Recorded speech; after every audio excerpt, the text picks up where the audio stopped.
guys, it's Sam. Welcome back to another video, and today, finally, we are doing a North Orby Eden review. This is the second book in the series called The Wingfeather Saga.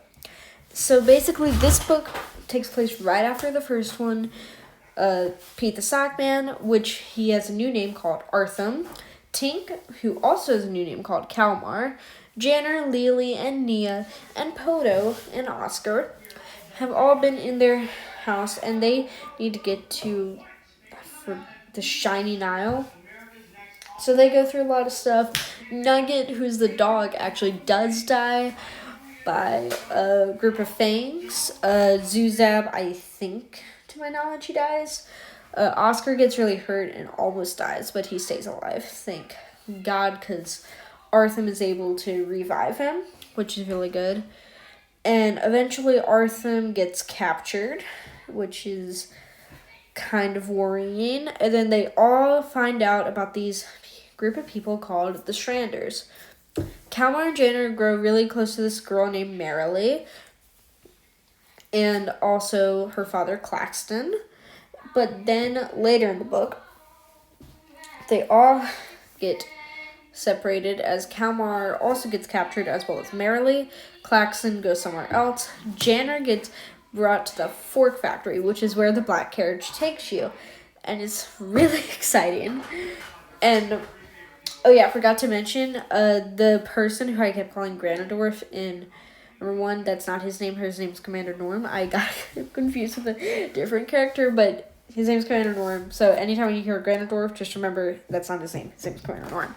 But going back to this book.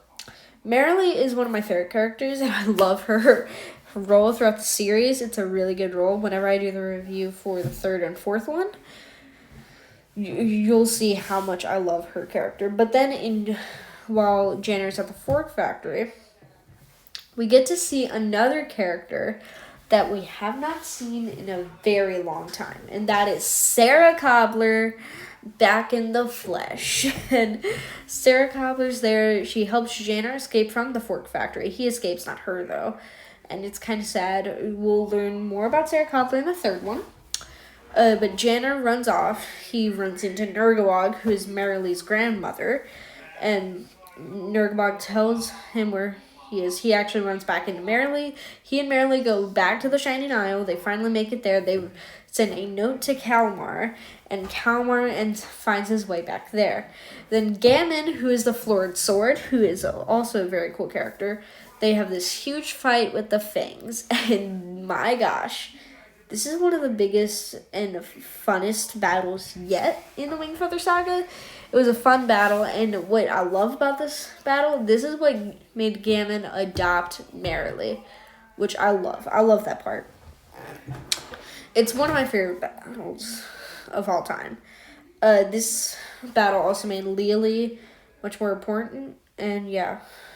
But yeah, it's such a cool book. I really like this. It's better than the first one. I will say that the first one is great and amazing, but this one really sunk into the plot really, really well, and I think it did a great job as a sequel, which was really good. I love all the spy-ness of this book, and it was very amazing. The Fork Factory scenes were, of course, top-notch, the best scenes in the book.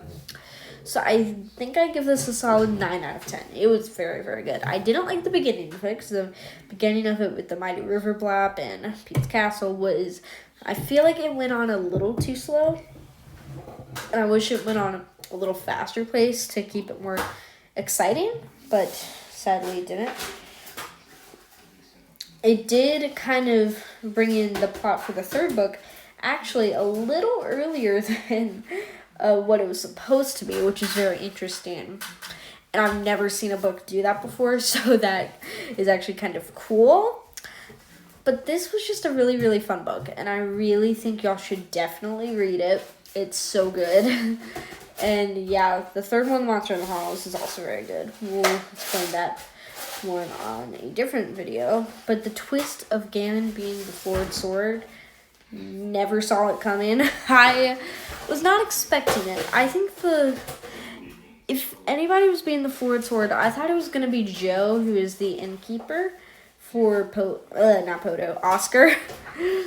Yeah, I thought it was 100% gonna be Joe and not Gammon, but Gammon is very cool. What can I say? He's a very cool character. Zuzab did not have much role. They kind of focused morely on Karak and Nag the Nameless. Well, Nag the Nameless wasn't in this book, but you will see him eventually. They also focused on Mobrick, the Overseer. The Overseer and Mobrick are my favorite villains.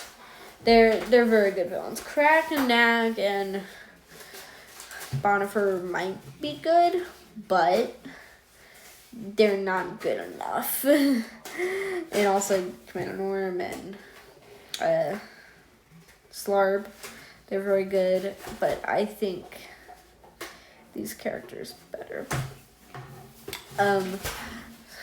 Like they're all good, but you know, yeah. Pete is no longer my favorite character. I love Pete to death. He's one of my favorite characters.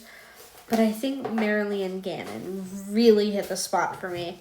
They're very cool characters. I love Marilee's sneakiness and spyness. I also love the scene when Marilee and Janner are about to reach the Shining Isle, and then they come across, like, what's it called?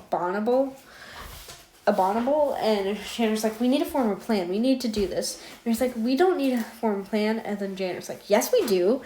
And then Marilee just defeats it in like 3 seconds. It's one of my all-time favorite scenes, probably my favorite scene in the entire series. It's so good. Yeah, I really like it. Also, when Arthur turns into an angel, that was a really cool scene. I really enjoyed that scene. It was so unexpected. Also, when Kalmar turned into a wolf, that was very unexpected, and I was not expecting it at all. But Nugget, oh no,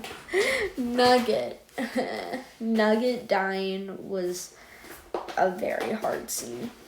It was very hard, because you love Nugget. You love Nugget. You want him to live. But he dies in this book. So sad. But anyways, I am going to leave here. Sorry for making this video a little shorter than some of my other videos. I hope you enjoyed the other videos that I did earlier today with the Magician's Nephew. Hope you enjoyed that, and hope you enjoyed this too. Thanks for watching. Bye, guys.